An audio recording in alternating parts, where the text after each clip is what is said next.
వచ్చేది పచ్చడి. ఉగాది పచ్చడి యొక్క విశేషాలు చెప్తున్నాను. కుటుంబానికి ఉగాది పచ్చడికి ఉన్న దగ్గర అవినాభావ సంబంధము. ఉగాది పచ్చడి అంటే కుటుంబ సభ్యుల కలయిక.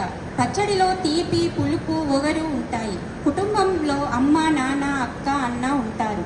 తీపి అమ్మ అయితే, చేదు నాన్న. నాన్నలందరూ ఒప్పుకోరు, కానీ ఒప్పేలా వివరిస్తా. తీపి ఆనందాన్ని ఇస్తుంది, చేదు ఆరోగ్యాన్ని ఇస్తుంది.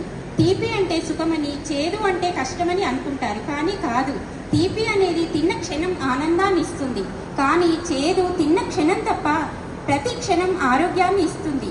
అంటే అమ్మ ఒక్క క్షణం కూడా పిల్లలు బాధపడడం ఒప్పుకోదు, కానీ నాన్న కన్నపిల్లలు చేదుగా చెడ్డుగా భావించినా సరే కఠినంగా మాట్లాడి అయినా తన పిల్లలు వృద్ధిలోకి వచ్చి అభివృద్ధి సాధించాలని, అన్నింటిలో ముందంజగా ఉండాలని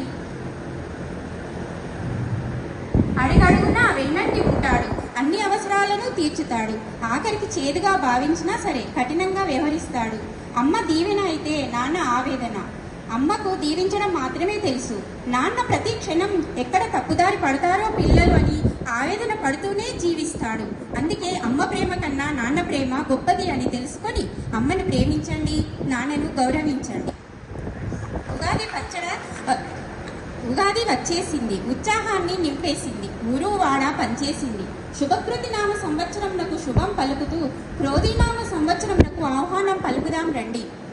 క్రోధీనామ సంవత్సరంన కోరికలన్నీ తీర్చేయమ్మ, ధనధాన్యాలు పంచేయమ్మ, విద్యాబుద్ధులు నేర్పించమ్మ, సుఖశాంతులను సమకూర్చమ్మ, మమతా మంచిని ప్రేమించమ్మ, మానవ జాతిని రక్షించమ్మ, ఈర్షాద్వేషం తుంచేయమ్మ, భక్తి భావన కలిగించమ్మ, వృద్ధాశ్రములను ఉద్ధరించమ్మ, అనాథాశ్రములను అరికట్టమ్మ, అభాగ్యులను తగ్గించమ్మ, ఆడవారిని రక్షించమ్మ, కామాంధులను శిక్షించమ్మ.